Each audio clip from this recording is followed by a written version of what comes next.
नमस्कार दोस्तों, मैं हूं सुरजीत श्यामल। आप देख रहे हैं वर्कर वॉइस डॉट इन। दोस्तों, देश के 7 करोड़ से अधिक पीएफ खाता धारकों के लिए एक अहम जानकारी लेकर के आया हूं। आपको बता दूं कि पिछले हफ्ते आपके लिए जो पीएफ का वेबसाइट है, पोर्टल है, वो डाउन हुआ था। अब आपके लिए अप हो चुका है। कहने का मतलब काम करना शुरू कर चुका है। ऐसे में आपको क्या सुविधा मिलेगी, इसके साथ ही पीएफ ने क्या अलर्ट जारी किया है, ये जानना काफी जरूरी है। खासकर तब जब आप पैसा निकालने के लिए उस पर क्लेम करना चाहते हो या स्टेटस चेक करना चाहते हो।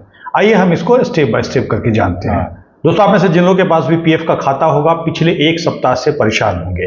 कारण ये है कि आप पोर्टल के ऊपर जाते होंगे तो ना तो वेबसाइट ओपन हो रहा होगा, ना अपना पासबुक चेक कर पाते होंगे, ना अपना बैलेंस चेक कर पाते होंगे, और तो और जिनको अपना क्लेम प्रोसेस करना है वो क्लेम भी नहीं कर पा रहे होंगे। इसके अलावा अगर आपने 1 सप्ताह से पहले क्लेम फाइल कर दिया होगा तो उसको ट्रैक नहीं कर पा रहे होंगे। इसका कारण ये है कि वेबसाइट डाउन था। तो और वेबसाइट क्यों डाउन था, तो ईपीएफओ के तरफ से डाउन किया गया था और इसको अपग्रेड किया जा रहा है। वेबसाइट को अपडेट करने के बाद आज वेबसाइट अप हुआ है। अप होने के बाद आपको क्या सुविधा मिलेगी, इसके बारे में आपको न केवल बताएंगे बल्कि आपको अभी भी असुविधा हो रही होगी, इसके बारे में भी ईपीएफओ के तरफ से एक अलर्ट जारी किया गया है। शुरुआती दौर में आप में से जो लोग भी पोर्टल के ऊपर जाएंगे, अपना क्लेम फाइल करेंगे, तो हो सकता है आपको असुविधा हो। अगर आप पीएफ का पैसा निकालने के लिए पोर्टल के ऊपर क्लेम करना चाहते हैं और ऐसे में जब अभी अप हुआ है तो आपको क्या सावधानी बरतनी चाहिए, उसको मैं बताऊंगा। उससे पहले मैं आपको ये बता दूं कि ईपीएफओ ने क्या अलर्ट जारी करके आपको जानकारी दी है। आपको बता दूं कि ईपीएफओ के वेबसाइट पे जाएंगे तो वहीं पे आपको एक अलर्ट मिलेगा जिसमें लिखा हुआ है,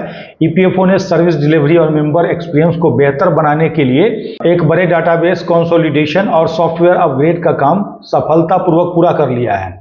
मेंबर और एम्प्लॉयर के लिए सर्विस का चरणबद्ध तरीके से शुरू कर दिया गया है और वे इस्तेमाल के लिए उपलब्ध हैं। माइग्रेशन के बाद स्टेबलाइजेशन प्रोसेस के हिस्से के तौर पर शुरुआती 2 हफ्तों के दौरान क्लेम और सर्विस रिक्वेस्ट को चरणबद्ध और व्यवस्थित तरीके से प्रोसेस किया जाएगा, जिसमें सटीकता सुनिश्चित करने के लिए अतिरिक्त वेरिफिकेशन और वैलिडेशन चेक किए जाएंगे। मेंबर और एम्प्लॉयर से अनुरोध है कि वो थोड़ा धैर्य रखें, क्योंकि इस दौरान क्लेम और कुछ सर्विस के लिए प्रोसेसिंग में सामान्य से ज़्यादा समय लग सकता है। मेंबर से यह भी अनुरोध है कि वो पीक आवर्स के दौरान ऑनलाइन सर्विस को एक्सेस करने या बार बार रिक्वेस्ट करने की कोशिश ना करें।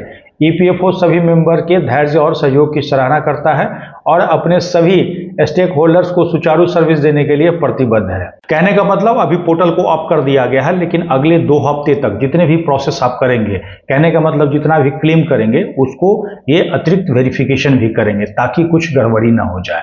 तो इसीलिए इसमें थोड़ा सा जब भी आप क्लेम करेंगे ज़्यादा वक्त लगेगा, तो इसीलिए आपको धैर्य रखने के लिए कहा गया है। इसके साथ ही आपसे निवेदन किया है कि पीक आवर में बिना किसी कारण या बिना किसी वजह से वेबसाइट पे लॉगिन ना करें और लॉगिन करके कोई भी एक्सेस ना करें। इससे क्या होगा, उनके ऊपर ट्रैफिक बढ़ेगा और उनको असुविधा होगी, और ये केवल आपको 2 सप्ताह के लिए कहा गया है। उसके बाद धीरे धीरे सब कुछ सेटल हो जाएगा। अभी एक तरह से देखिएगा तो 2 हफ्ता के लिए टेस्टिंग मोड में रखा हुआ है, यानी कि हर प्रोसेस को ये वेरीफाई करेंगे और उसके बाद ही प्रोसेस करेंगे।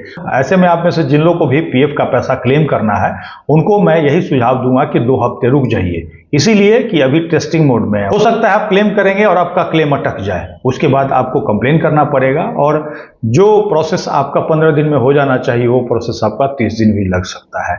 और तो और यही नहीं, बल्कि आप 5,000 रुपये के लिए क्लेम करें और हो सकता है आपको 2,000 रुपये मिले। इसके लिए फिर से आपको क्लेम करना पड़ेगा, क्योंकि देखिएगा तो टेस्टिंग मोड में है और इन्होंने कहा है कि वेरीफाई करेंगे। अब कितना वेरीफाई करने में समय लगेगा ये भी कहना मुश्किल है। जैसा कि पहले कहा गया था कि हर हाल में 28 तक ही माइग्रेशन कंप्लीट हो जाएगा, जिसके बाद बताया गया था 29 तारीख को सिस्टम अप हो जाएगा। 29 तारीख को अप नहीं हुआ, फिर से एक दिन का समय बढ़ा दिया गया और कहा गया कि 30 जून तक हर हाल में आपका सिस्टम अप हो जाएगा।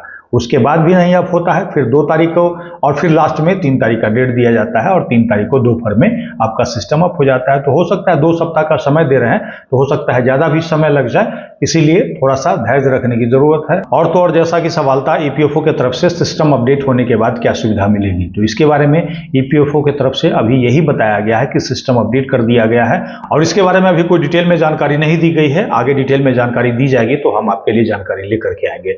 अगर आपका कोई सवाल हो तो कमेंट्स में लिख करके पूछ सकते हैं।